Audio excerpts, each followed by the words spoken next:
500খন অসমীয়া মাধ্যমৰ বিদ্যালয়ক Don Bosco Saint মেৰিজৰ দৰে সৰ্বাংগ সুন্দৰ কৰি নিৰ্মাণ কৰাৰ বিষয়ে মই 2023 চনৰ 15 আগষ্টৰ স্বাধীনতা দিৱসৰ ভাষণত উল্লেখ কৰিছিলোঁ।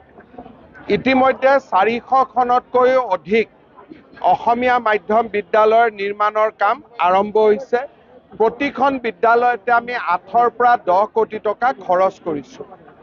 আজি সেই শৃংখলাৰ প্ৰথমখন বিদ্যালয় বেজেৰা উচ্চতৰ মাধ্যমিক বিদ্যালয়ত উদ্বোধন হ'ল।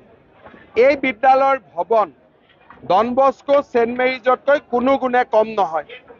এনেধৰণৰ সুন্দৰ বিদ্যালয় নিৰ্মাণৰ যি আমাৰ প্ৰতিশ্ৰুতি আছিল তাক আজি আমি পালন কৰিব পাৰিলোঁ আৰু মই বিশ্বাস কৰোঁ যে ইয়াতে smart classroom, digital classroom, distance learning আৰু পৰ্যাপ্ত শিক্ষক শিক্ষয়িত্ৰী আমি এই ধৰণে অসমীয়া মাধ্যমৰ বিদ্যালয়সমূহক সময় উপযোগী কৰি নিৰ্মাণ কৰিব পাৰিম। আৰু 500খন বিদ্যালয় আমাৰ বৰ্তমান 400তকৈ অধিক বিদ্যালয় নিৰ্মাণৰ কাম চলি আছে।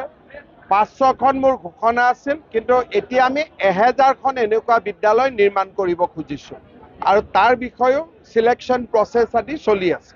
প্ৰতিখন জিলাতে হস্পিটেল, মেডিকেল কলেজ এতিয়া চাওঁতে এবছৰ 1.5 বছৰৰ ভিতৰত প্ৰতিখন জিলাতে য'ত ব্ৰহ্মপুত্ৰ নদী আছে তাত এখন ব্ৰহ্মপুত্ৰৰ ওপৰত দলং হ'ব, এখন বিশ্ববিদ্যালয়, এখন মেডিকেল কলেজ, ইঞ্জিনিয়াৰিং কলেজ।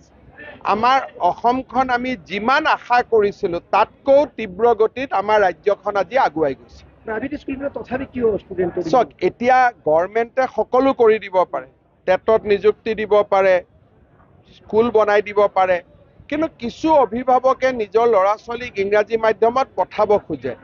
এতিয়া মই তেওঁলোককতো বাধা দিব নোৱাৰোঁ, এইটো এটা ব্যক্তিগত পচন্দৰ কথা, কিন্তু কোনেও এইটো ক'ব নোৱাৰে যে অসমীয়া মাধ্যমৰ স্কুলখন বেয়া কাৰণে মই ইংৰাজী স্কুলত আহিছোঁ।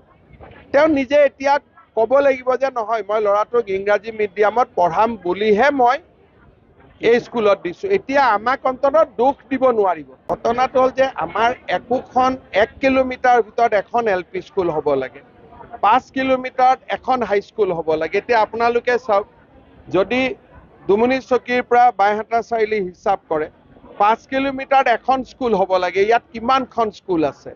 গতিকে অসমত স্কুলৰ সংখ্যাটো নেশ্যনেল এডুকেশ্যন পলিচিয়ে সিদ্ধান্ত লোৱাতকৈ বহুত বেছি। সেইকাৰণে চৰকাৰে অসুবিধা পায় আৰু শিক্ষকৰ নিযুক্তি দিলেও শিক্ষকসকলেও ট্ৰান্সফাৰ বিচাৰি থাকে নিজৰ নিজৰ ঘৰলৈ, নিজৰ নিজৰ গাঁৱলৈ। সেইকাৰণে কাগজত নাটনি নাই, কিন্তু প্ৰেক্টিকেলি নাটনি হৈ পৰে।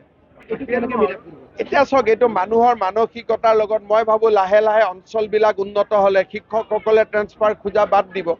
এতিয়া আপুনি যদি মই বেজেৰাতে 2জন শিক্ষকক দিওঁ, এবছৰ পিছতে মোক লগ পালে চাহ তামোল খালে লাহেকৈ গুৱাহাটীত যাব লাগে বুলি আবেদন এখন দি দিব।